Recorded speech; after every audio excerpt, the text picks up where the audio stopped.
I love each of the seasons and the invitation that's there in each of them. And of course, in autumn, the invitation, there's so many, the invitation to be in awe and wonder at the spectacular beauty all around us. And of course, there's an invitation to celebrate the harvest, to celebrate the fruition of all of the seeds we've been planting, coming, being realized in the world. Whether you planted those seeds yesterday, earlier this year, 5 years ago, 10 years ago, decades ago, this is the time to slow down and take stock of what you've created in your life. To also appreciate yourself for that and acknowledge yourself for that, as well as acknowledging and appreciating those who've been with you, supporting you in those creations. I love this time of year. But I don't know about you, I have a tendency to get really busy. And I get busy and I go from one thing to the next thing, to the next thing, to the next thing, planting seeds, and I forget to slow down and look at what I've created. The great poet Maria Rilke said, "All this hurrying soon will end. Only when we tarry do we touch the holy." Harvesting is important. And I began this practice of harvesting many years ago, where I would start to look at what I'd created in my life and said, wait, okay, so who was I being that allowed for that to happen? How was I showing up in life for that to happen? So the busyness, though, let's get back to that for a second. I'm going to give you an example of this. Earlier this spring, when I was talking to some of my friends in the States, we had just moved here in January. And I was talking to some of my friends, catching up with them, it had been a while, and I would say, oh, and we moved to Canada. And they would be like, what? You moved to Canada? And this happened a couple of times, and I thought to myself, I have not yet harvested this experience. I haven't yet really fully taken it in, what has occurred here. And so I did. I slowed down and I took the time and I thought about who Cliff and I were being, how this really happened for us. We began visioning for a loving, thriving, transformational community a decade ago. This is something that has taken time. And we planted seeds through that visioning. We planted seeds through our prayers. And we were in communities that were lovely, not quite exactly the vision. That was okay. We were trusting. So we were standing in this place of trust, trusting in the unfoldment, doing that work. And when we came here a year ago and met all of you, both of us felt, oh my God, this is it. We're home. These people are amazing. So it wasn't like we took a blind leap. We visited all of you. Many of you we met a year ago. And you were so beautiful and warm and welcoming and loving. And we could see the thriving. But then we had to go through immigration. Yay! And so when we finally were accepted to move here, that took some time. So we had to stay in the trust, stay in the knowing. We got the yes at the end of December, the dead of winter. Are we going to take this 3,000 plus mile journey in our little Prius V with our 2 fur babies? We didn't question it. I'm so proud of us for that. We just knew, we kept trusting. We trusted in the divine timing. We trusted in the divine order. And we trusted in all of the magnificent support. We didn't do this alone. You all supported us in getting here. We did it. 3,000 miles in the dead of winter, in the rain, in the snow, in the freezing cold, with 3 heavy bags on top of our car that we had to unload every single night, put back up on the top of the car every single morning. But we were sourced by Spirit. We were like, yes, we're going home. And of course, the harvest is being here with all of you. So beautiful. Being home in our community. We found you. It took 10 years, and we moved across the country, and we're here harvesting. And as part of that, and as part of celebrating who you are, I want to celebrate something else that just happened this last week on Wednesday.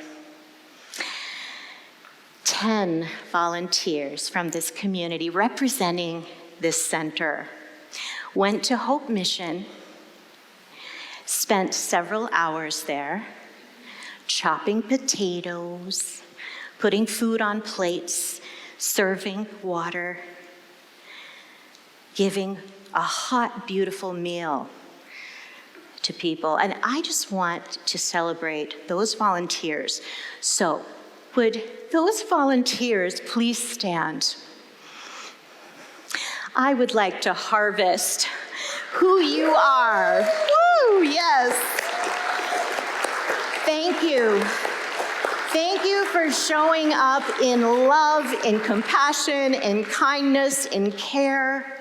We served 482 people on Wednesday. Thank you. That's who we are. Oh, harvesting. It's not always the big splashy things, right, that we're harvesting. It's often the little things in life that matter so much that we can harvest. Sometimes just getting out of bed in the morning is a win. I've been there. So don't forget that. And sometimes we can come into this time of year and think, I don't really feel like I created that much this year. In fact, I feel like I fell down a lot. Or I feel like I had a lot of missteps. Wonderful time to harvest in either of those scenarios. Because guess what? If you're falling down or having missteps, that means you are out there in the arena of life. You are participating. You are growing yourself. You are expanding. You're uncomfortable. That is a win. And you can actually take those moments and say, well, mine for the gold here in this doesn't feel great situation. What's the gold? It's always there. There's a blessing, there's a learning. Ask yourself, what do I know now that I didn't know then? What is the wisdom that I take from this experience that I can alchemize with love into medicine?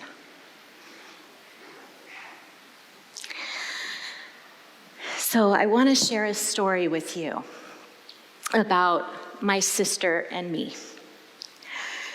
We are 5 years apart, and we had a tough childhood. Our parents were young. They didn't get along. It felt very divisive in the environment, but we did our best. In 2007, I was a mom. My daughters were 6 and 3 at the time. And my sister and my brother-in-law, they had been auntie and uncle for my daughters. It was very beautiful. My sister didn't have children yet, but they were ready to start having kids. And I could not wait to be an auntie. I couldn't wait, because aunties are cool, right?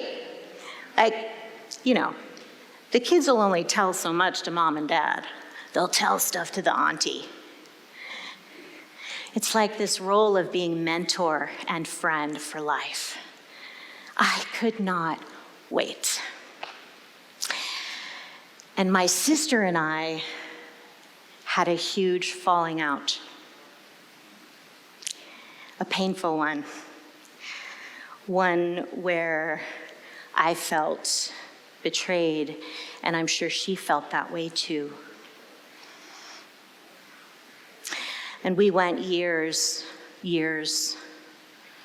without talking before I met this man, another harvest. You. A story for another time.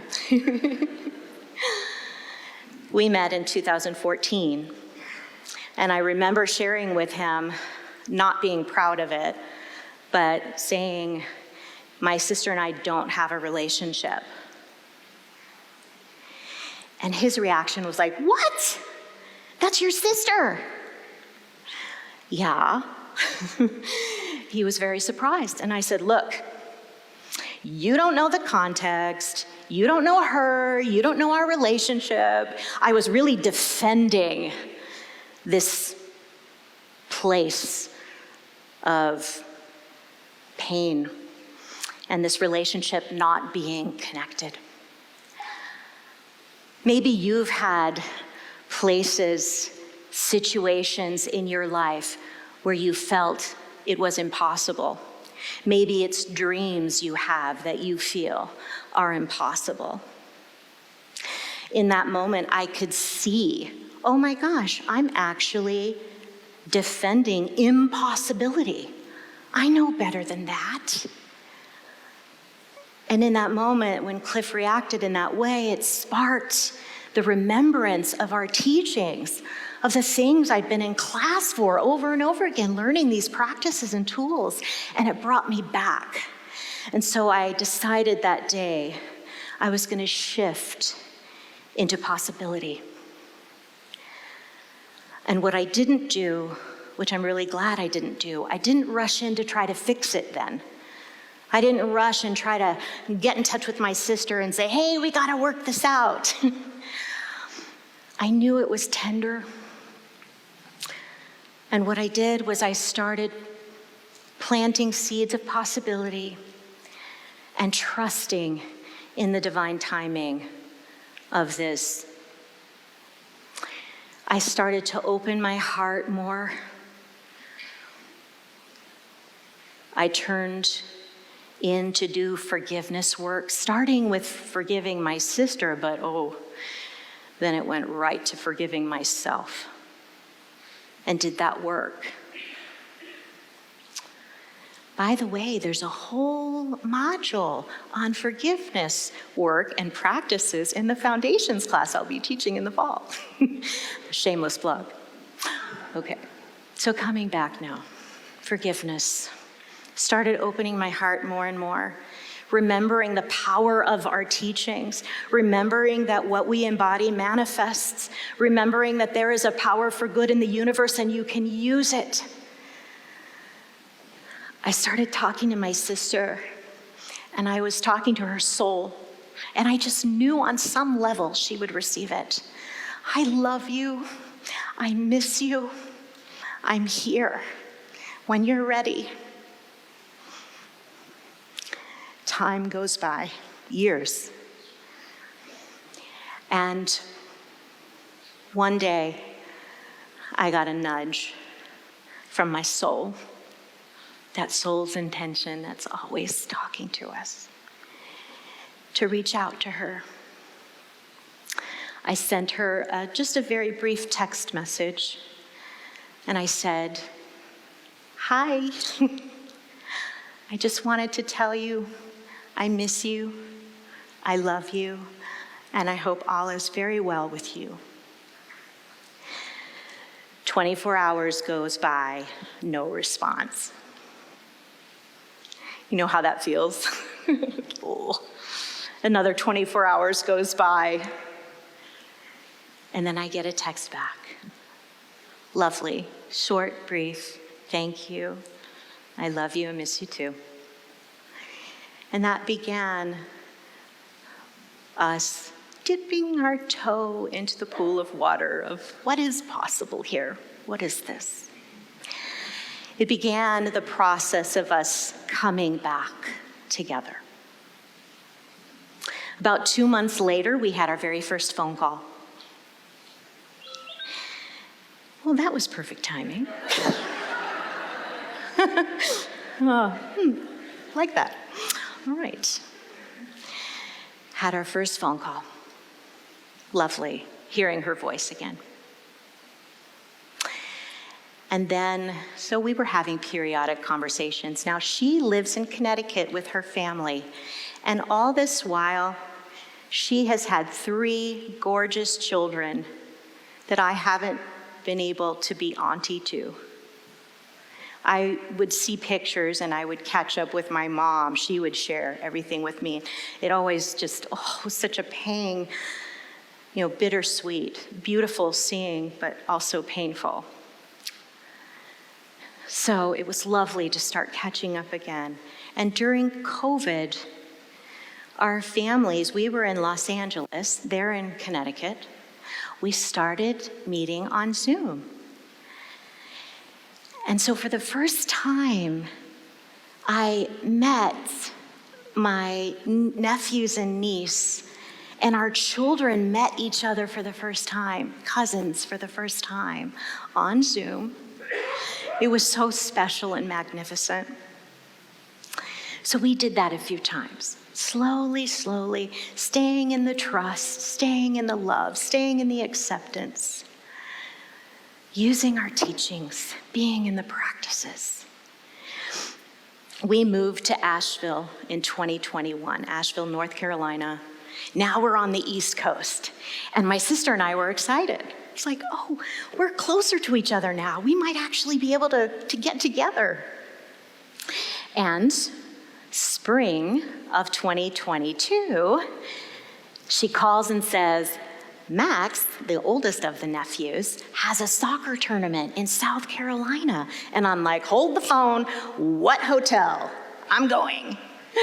So we drove down to South Carolina, and I remember being nervous and excited. And I remember walking up into the stands and seeing my sister and hugging her. And it was so surreal. It had been 15 years.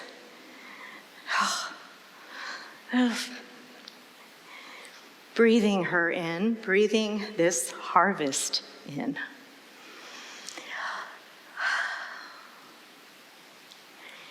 And then I met my nephew and was able to hold him, and he was weirded out. He's like, you and Mom look so much alike. You move the same, you talk the same, it's weird. And I'm the older one, so when people used to confuse us, I would always enjoy that a little bit. So we had a marvelous time. And since that time, we got together, all of us, all our family, the cousins, a couple of times. But being auntie, I was now experiencing being an auntie and having my sister back in my life. So earlier this spring, I got a call from my sister. And she said, I am about to undergo a very major surgery, and it's a difficult recovery. And I said, how can I help? What can I do? And she said to me, well, we think you're the perfect person to come out and be with us and support me and support the kids. That was like beyond my imagination from where I was 15 years ago. This was beyond what I thought was possible. And of course, Cliff and I were both like, yes, we're going. I'm going. He stayed here. He had a job to do here.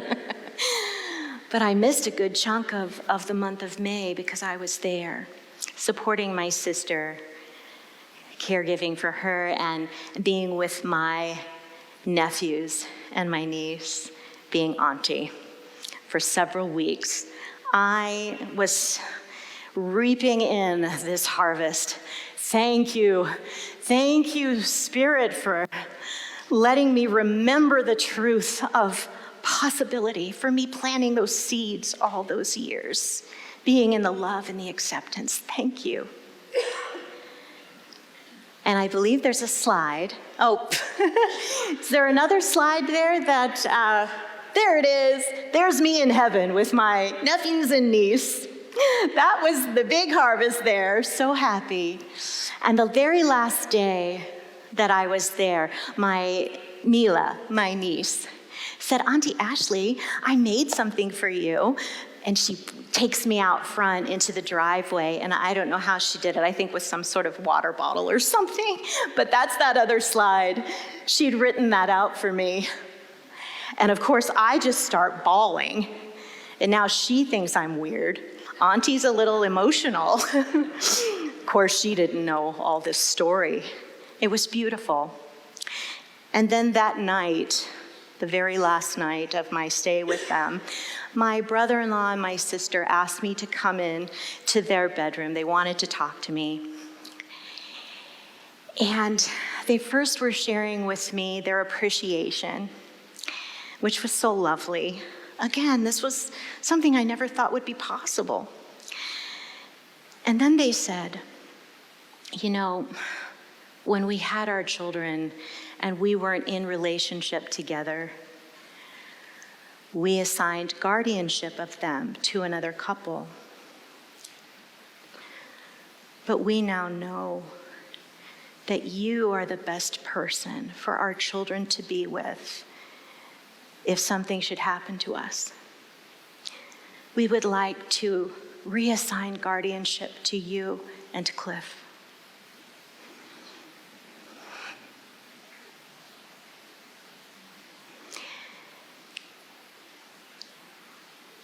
This is a harvest for me. Something I thought was never going to happen. And I bring this to you today for you, because I want for you to experience those things you care about that seem impossible to come to fruition in your life. If you are dreaming about something or yearning for something, this is all of life calling you to it. It is, of course, possible. Remember who you are. Harvesting helps us to remember who we are, to discover what we're made of. Do you know who you are? You are spiritual beings living in a spiritual universe, having a human experience. Or as Hafiz likes to say, you are the sun in drag. Thank you, Hafiz. And Rumi has my favorite. Breathe this in. We are stars wrapped in skin. Nothing is impossible that is calling you. And harvesting, sometimes the seeds we plant, and Cliff has talked about this, our spiritual maturity is often shown by planting seeds that we may never see the harvest of. And I know you all know this story, so I'm not going to tell you this story, but I'm going to remind you, because I just learned about this amazing man, this amazing young man. Thank you, Sandra, for telling me about Terry Fox. You know the story. Talk about, what I love about this young man is he could have given up. He didn't have to do what he did. He had an inspiration to raise awareness, to raise money for cancer, for research. And what I also love about him is he said, I'm not special. I'm an ordinary guy. This is just another hurdle for me. And of course, you know, he didn't make it. He did die. But what he knew was that others would carry it forward. Others would take those seeds, they would pick up the mantle and take it forward. And now, the Terry Fox Foundation and the annual runs that happen every year, millions upon millions of dollars have been raised. This is awesome. This is a harvest beyond Terry Fox's life that keeps giving. This is what's possible here too for us. To plant the seeds where we're being called. Trust in that calling. Even if it seems impossible, don't listen to that voice. Life is calling you. I just share my story. I am not special. I just done the work that we do here, the work that we do in this community, in our classes. So I just invite you to close your eyes for a moment. I invite you into this practice of harvesting. And let us just thank Spirit for autumn. Thank you, autumn, for reminding me that I am enough. Thank you, autumn, for reminding me that there is enough. Thank you for the remembrance that abundance is the truth of all of life. Thank you for your beauty and your grace, and for your harvest. I welcome it in, I receive it. Thank you. I love you. I truly love you. Thank you so much.